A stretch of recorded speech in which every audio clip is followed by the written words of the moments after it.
Assalamualaikum warahmatullahi wabarakatuh. Selamat pagi dan salam sejahtera bagi kita semua. Halo teman-teman semua, selamat datang kembali di video tutorial administrasi sistem jaringan. Hari ini saya akan mempraktikkan atau membuat video tutorial mengenai bagaimana cara membuat DHCP atau DHCP server pada Linux Debian 12 menggunakan virtual machine VMware Workstation Pro 17. Nah, teman-teman semua, sebelum kita membuat DHCP-nya pada Linux, kita perlu tahu dulu nih teman-teman, maksud dari apa sih DHCP itu dan apa itu DHCP server. Nah, kita langsung saja masuk. Nah, jadi apa sih itu DHCP? Nih, teman-teman bingung kan apa itu DHCP server? Apa itu DHCP dan DHCP server? Nah, DHCP itu merupakan singkatan dari Dynamic Host Configuration Protocol. Nah, jadi DHCP ini merupakan sebuah protokol jaringan yang berfungsi untuk memberikan alamat IP address secara otomatis kepada perangkat yang terhubung ke jaringan, seperti komputer, printer, ataupun smartphone, teman-teman. Jadi, DHCP ini sebuah protokol yang bertugas untuk memberikan alamat IP secara otomatis kepada perangkat yang terhubung ke jaringan, gitu ya, seperti komputer, printer, atau handphone teman-teman sekalian. Nah, dengan adanya DHCP ini, pengguna itu nggak perlu lagi ngatur alamat IP secara manual nih satu persatu ya kan, jika banyaknya perangkat gitu ya kan. Karena server DHCP atau DHCP server ini akan secara otomatis mengkonfigurasi informasi penting nih, seperti nanti akan memberikan IP address, subnet mask, default gateway, dan juga DNS server. Nah, jadi protokol ini tuh mempermudah pengelolaan jaringan, juga menghindari konflik IP, serta membuat proses koneksi perangkat ke jaringan menjadi lebih cepat dan efisien. Jadi nggak perlu satu persatu memasukkan alamat IP, cukup dengan dibuatnya DHCP server pada sisi server, maka perangkat-perangkat yang terhubung ke jaringan atau terhubung pada jaringan DHCP ini akan mendapatkan IP otomatis dari si DHCP servernya. Nah, selanjutnya, apa sih? Terus tadi kan ada tuh DHCP server. Nah, apa sih DHCP server ini? Nah, teman-teman semua, DHCP server atau server DHCP itu merupakan server yang bertugas memberikan dan mengelola alamat IP secara otomatis kepada perangkat yang terhubung ke jaringan. Jadi DHCP server ini tugasnya untuk memberikan IP address tadi yang secara otomatis diberikan gitu loh pada para klien yang terhubung ke jaringan. Jadi saat sebuah perangkat atau yang disebut dengan klien itu masuk ke dalam sebuah jaringan, nah DHCP server ini akan menyediakan IP address, subnet mask, gateway, dan DNS. Ya, itu beberapa informasi yang akan diberikan oleh DHCP server kepada klien ya teman-teman, yang mana informasi tersebut diperlukan agar perangkat bisa berkomunikasi dalam jaringan maupun dalam internet. Nah, dengan adanya DHCP server, tentu pengaturan jaringan ini akan menjadi lebih mudah, efisien, dan terhindar dari konflik alamat IP antar perangkat. Nah, teman-teman, langsung saja kita akan masuk ke dalam VMware-nya. Teman-teman silakan masuk. Kita akan pakai ini, teman-teman. Silakan teman-teman buat dulu Linux-nya. Seperti jika teman-teman belum tahu bagaimana cara menginstal Linux, silakan tonton video sebelumnya. Nah, silakan langsung buka Linux teman-teman yang sudah diinstal di VMware Workstation.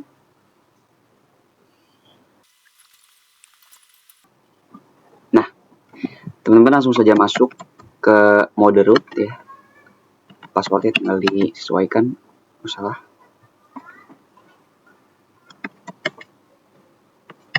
Oke. Nah, teman-teman, pada pengaplikasian DHCP server ini kita akan mencoba membuat DHCP server dengan IP 192.168.100.1 slash dengan slash atau dengan CIDR 27.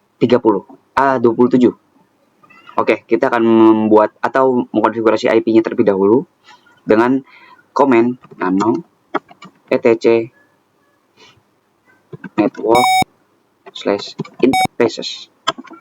Nah, karena di sini saya sudah menggunakan IP sebelumnya, kita hapus dulu address. Nah, teman-teman boleh silakan mengikuti prompt seperti ini, allow hotplug NS34, atau bisa juga dengan auto NS, lalu ifs NS34, lalu init static, lalu address. Nah, kita akan membuat DHCP server dengan IP 192.168.100.1 dengan slash atau dengan CIDR 27. Nah, oke teman-teman, kita langsung saja Ctrl X. Yes, lalu enter. Nah, kita akan merestart settingan atau konfigurasi kita tadi. Service network restart.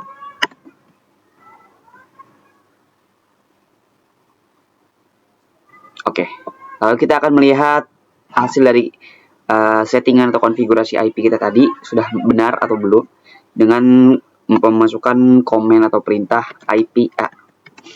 Oke ya, teman-teman, di NS34 yang tadi sudah kita masukkan sudah tertera IP yang sudah kita buat 192.168.100.1/27. Nah, teman-teman, setelah itu kita akan menginstal paket dari DHCP servernya itu sendiri. Kalau di Linux Debian, kita tinggal masukkan perintah apt install isc. Teman-teman langsung klik tab aja ya, teman-teman. Strip tab s gitu. Langsung tab aja, otomatis dia bakal muncul perintahnya sendiri gitu ya, prompt-nya. Jadi kita akan menginstal paket isc DHCP server untuk DHCP server pada Linux Debian yang akan menjadi server dari DHCP. Langsung enter. Oke, kita sudah berhasil menginstal. Teman-teman jangan ke-trigger atau overthinking sama tulisan merah ya, teman-teman. Emang bacaannya masih merah, masih failed karena kita belum mengkonfigurasi DHCP-nya. Dan jangan lupa teman-teman, sebelum menginstal paket apapun di dalam Linux, teman-teman pastikan sudah menambahkan repositori Debian, baik repositori Debian ori dari Debiannya ataupun repositori dari repositori lokal, Debian lokal. Dan juga pastikan teman-teman terhubung ke internet ya.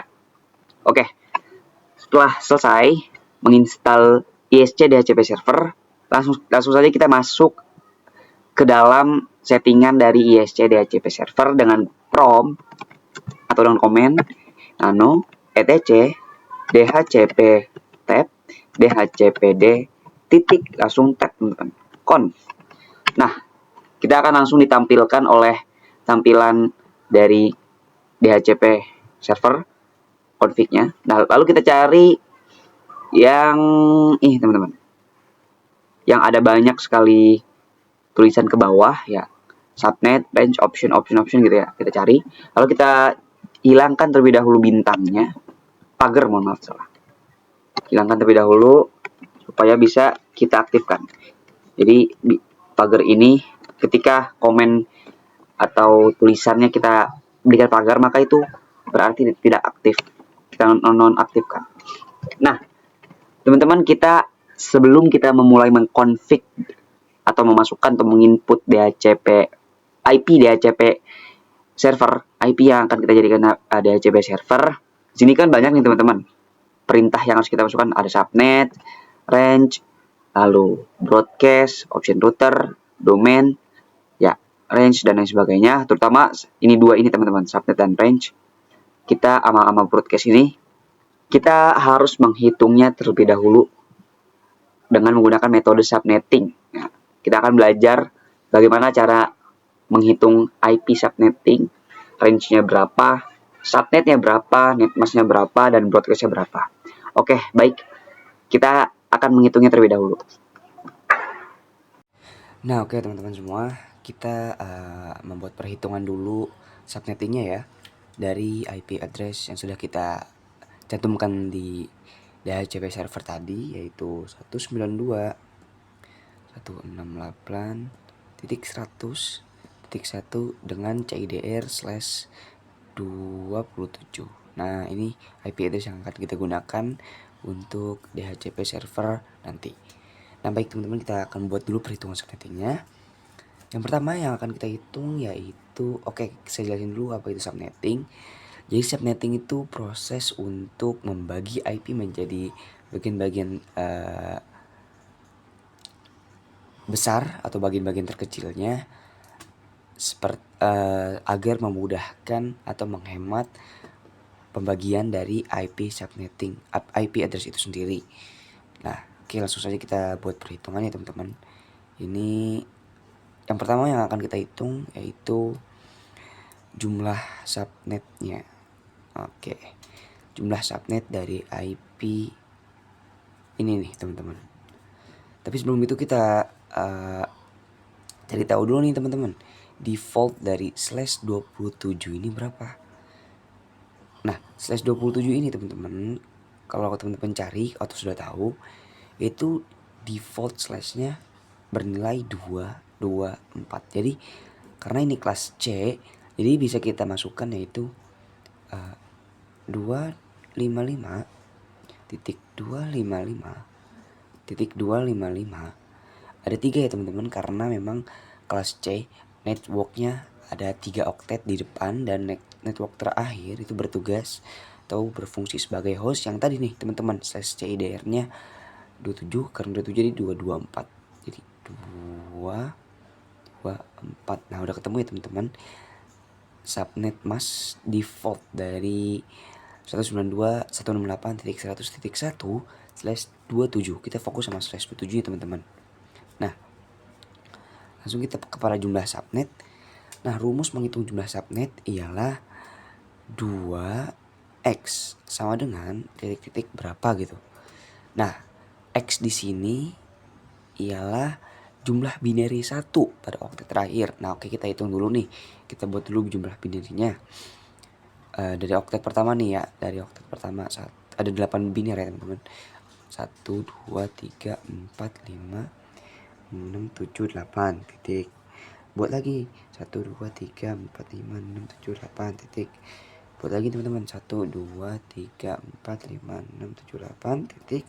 Nah, total keseluruhannya kan 8 kali 3 24 ya teman-teman. Kan ada 8 binary nih. 8 8. Totalnya kan ada 24 ya teman-teman. Maka kita tambahin lagi nih supaya dia menjadi 27. 24, 25, 26, 27, stop. Berarti ada 3 nih binary 1 di akhir. Selanjutnya kita tambahkannya dengan 0. 3, 4, 5, 6, 7, 8. Jadi binary 1 di oktet terakhir ada jumlahnya ada 3. Berarti sini kita masukkan 2 pangkat 3. Hasilnya adalah 8 ya teman-teman. Jadi jumlah subnetnya itu ada 8 subnet. Langsung yang kedua yaitu jumlah host per subnet. Kalau tadi jumlah subnet, sekarang jumlah hostnya nih teman-teman per subnet. Nah, apa sih rumus dari jumlah host per subnet? Jadi rumus dari jumlah host per subnet itu ialah 2 pangkat Y min 2 atau 2 pangkat Y dikurangi 2, di mana Y itu jumlah binary 0 pada oktet terakhir ya teman-teman. Nih, ingat kalau yang jumlah subnet ini X-nya itu jumlah binary 1 di oktet akhir. Nah, yang jumlah host per subnet ini kebalikannya teman-teman. Y-nya itu diketahui jumlah binary 0 pada oktet terakhir dari subnet mask atau dari IP address itu sendiri. gitu. Nah, kita lihat nih. Kita lihat nih jumlah binary 0 di oktet terakhir berapa nih? 1, 2, 3, 4, 5. Berarti 2 pangkat 5 dikurangi 2. 2 pangkat 5 berapa teman-teman? 32. 32. Kita hitung masing-masing bareng-bareng ya. Berarti 2 dikali 2 kali 2 kali 2 kali 2. 8 kali 2 16. 16 kali 2 32 benar teman-teman. 32. Ya benar 32. 32 dikurangi 2. Karena 2 ini nanti akan dipakai untuk network dan juga broadcast. Oke. Jadi 32 dikurangi 2 hasilnya 30. Jadi jumlah host per masing-masing subnet atau per subnet ada 30. Selanjutnya yaitu yang teman-teman terakhir itu blok subnet.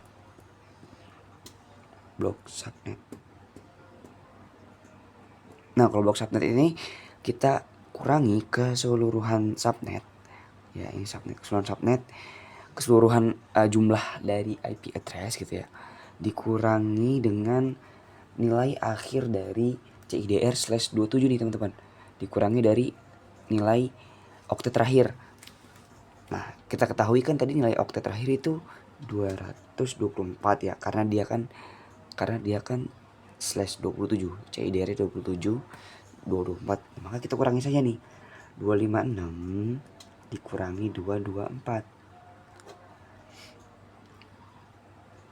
2 ya teman-teman. 3. Nah, berarti ada 32 blok subnet. Jadi kalau kita bikin blok subnet ada 32 tuh bloknya tuh. Oke, langsung saja kita perhitungkan selanjutnya. Oke teman-teman semua, jadi mohon maaf ya tadi yang karena kita sudah mendapatkan blok subnetnya yaitu 32. Berarti bukan jumlah blok subnetnya ada 32 ya teman-teman. Kita mengacu pada jumlah subnet yang pertama tadi, yaitu ada 8. Maka maksud dari 32 ini jumlah blok subnetnya yaitu kelipatan dari 32. Nah, mulai dari angka 0 ya teman-teman, dari 0 32 ditambah 32 64 tambah 32 96, seterusnya sampai 8 blok subnet dia dimulai dari angka 0. Jadi akhirnya yaitu 224 sesuai dengan nilai oktet terakhir kita ya teman-teman, yang karena kita CIDR 27. Jadi totalnya semua benar ya teman-teman, ada 8 1 2 3 4 5 6 7 8 ya, sesuai dengan perhitungan awal kita. Jumlah blok subnetnya ada 8. Nah, maka langsung saja kita hitung blok subnetnya. Karena kita akan menggunakan blok subnet pertama saja ya teman-teman. Langsung saja hitung. Buat kotak di sini.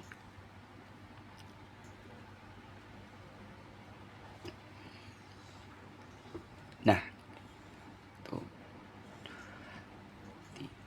Oke. Nah, kotak pertama yaitu kita buat untuk subnet. Kotak kedua kita buat untuk host pertama, host ke-1 saja ya teman-teman. Nah, yang kedua ini host terakhir. Nah, yang terakhir ini yaitu untuk broadcastnya.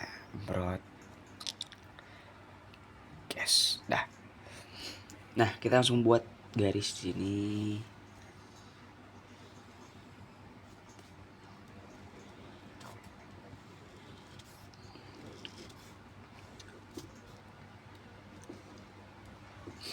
Nah, untuk perhitungan subnet pertama kita hanya membutuhkan subnet blok berikutnya ya untuk menjadi patokan. Nah, kita langsung masukkan saja subnet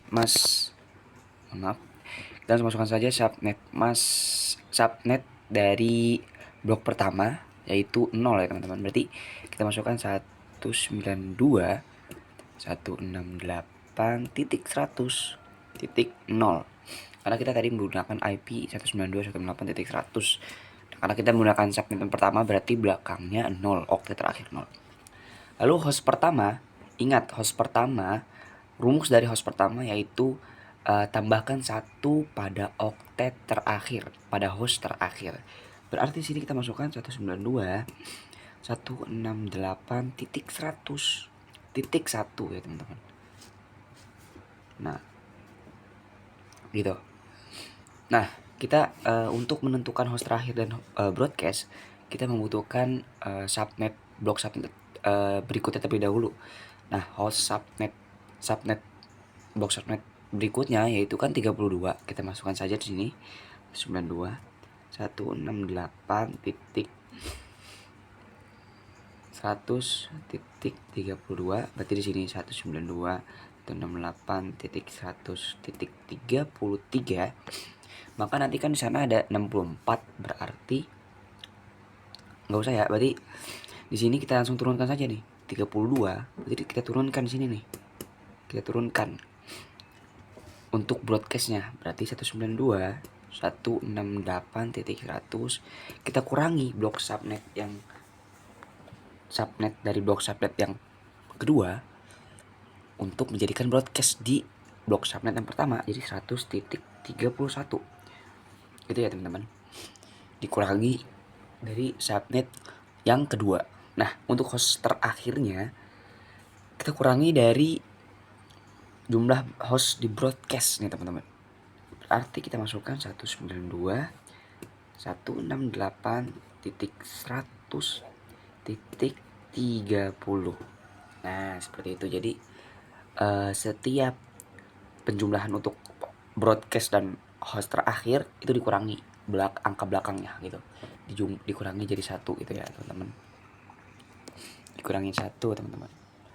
Seperti itu. Jadi kita akan menggunakan blok subnet yang pertama ini, teman-teman. Berarti diketahui ya teman-teman. Diketahui subnet sama dengan 192.168.100.0. Nah, untuk net masknya sama dengan 255.254 ya teman-teman. Lalu untuk range-nya ya sesuai dengan table nanti atau host dari pertama dan terakhir. Kita bikin di sini 192.168.100.2. Kenapa titik 2? Karena 100.1-nya sudah dipakai nih teman-teman untuk IP server dari Debian, makanya kita loncat ke 2 gitu ya. Sampai 192.168.100.30 ya, sesuai yang di sini tadi 30 host terakhirnya. Nah, broadcastnya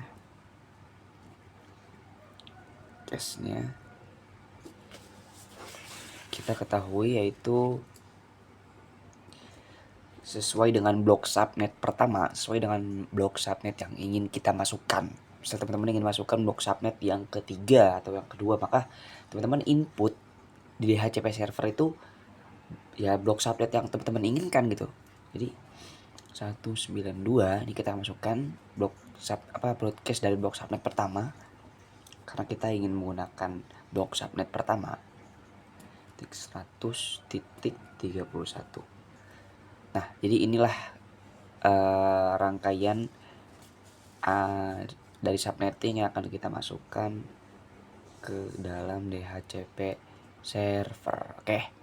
Oke, baik, kita langsung saja lanjutkan di Linux kita untuk memasukkan atau menginput dari subnetting yang sudah kita hitung.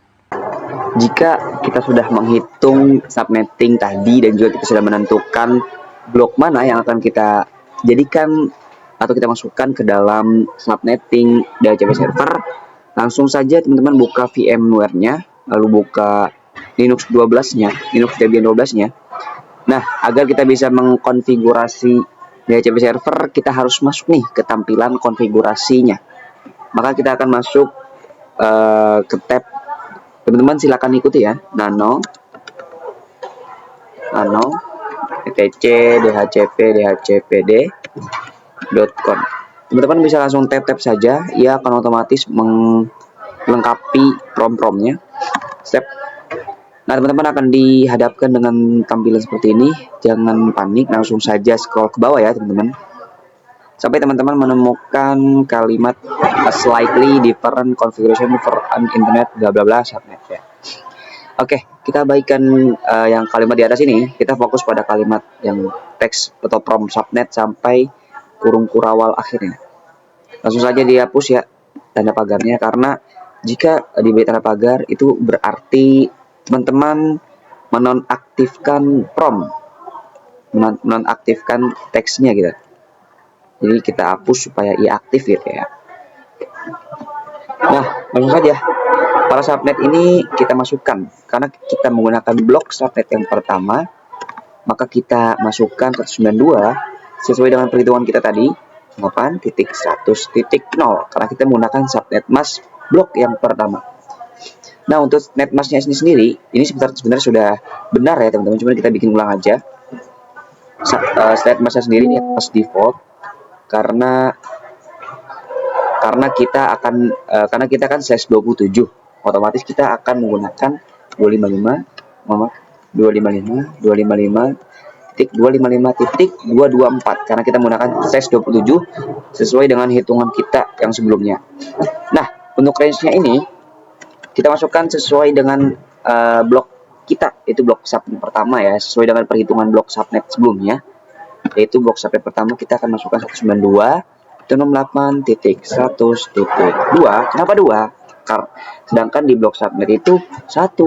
Nah, karena 192.168.100.1 itu sudah dipakai untuk DHCP servernya, untuk IP Debian Linux 12 yang menjadi DHCP servernya gitu teman-teman. Jadi nggak bisa nih kalau misalnya 100.1 nih bentrok, nanti dia bakal nggak bisa, karena dia udah dipakai 100.1 ini udah dipakai untuk Debian 12-nya.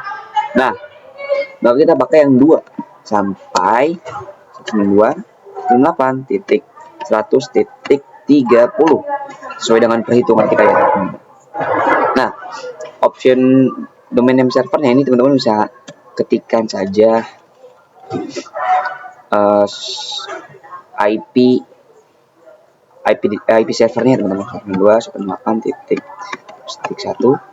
Nah, untuk domain name-nya teman-teman bisa masukkan DNS teman-teman ya. Kalau belum mengkonfigurasi silakan teman-teman konfigurasi DNS terlebih dahulu.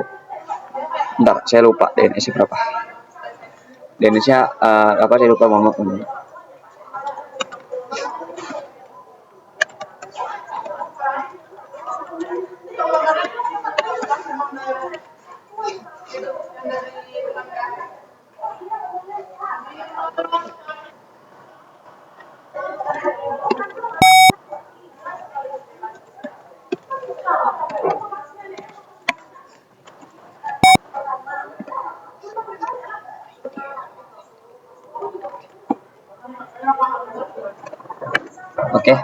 Oke teman-teman, kita sudah menemukan, tadi saya sudah menemukan ya. Saya sempat lupa berapa itu domain name-nya namanya apa, saya lupa. Jadi kita masukkan, ini saya pakai sekolah.id. Nah, option routernya maksudnya di sini Debian kita ini juga berfungsi sebagai router nih teman-teman. Ya, jadi kita masukkan IP routernya, yaitu IP Debian-nya 100.1. Nah, untuk broadcast-nya sesuai dengan perhitungan kita tadi, kita menemukan broadcast-nya di blok subnet pertama 92.168.100.1. Nah, ini untuk default list time dan maksimal list time, teman-teman bisa asal berapa aja gitu bisa teman-teman masukkan. Nah, pastikan teman-teman semuanya benar. Oke, ini benar, routernya benar. Oke, benar ya, maksudnya di Ctrl X, teman-teman pencet Ctrl X, yes, lalu enter. Nah, setelah itu kita akan men-setting default dari DHCP servernya nih, maksudnya interface berapa yang akan teman-teman jadikan atau masukkan ke DHCP server nih gitu. Jadi kita akan langsung masuk saja ke etc default ISC DHCP server. Nah, pada bagian Di sini pada bagian interface ini, interface PHP 4, teman-teman masukkan ENS34 karena interface yang akan kita jadikan DHCP server yaitu ENS34 ya teman. Oke, langsung Ctrl X. Yes.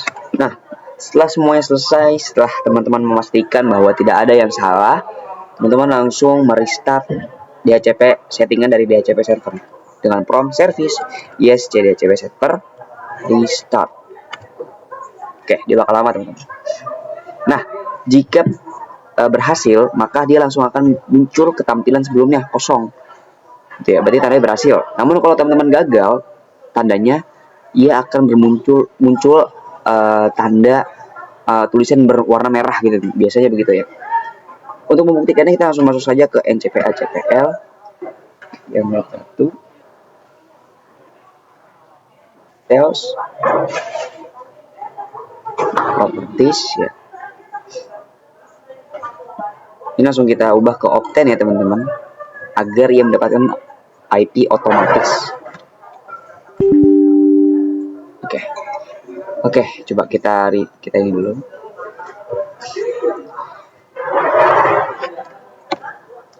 Nah, pada VMnet 1 ini ya, karena VMnet 1 ini terhubung ke nanti NS34, kita lihat details. Nah, sudah terlihat ya teman-teman, kita mendapatkan IP secara otomatis dari DHCP server dari ini ya teman-teman, dari si DHCP server ini Linux Debian.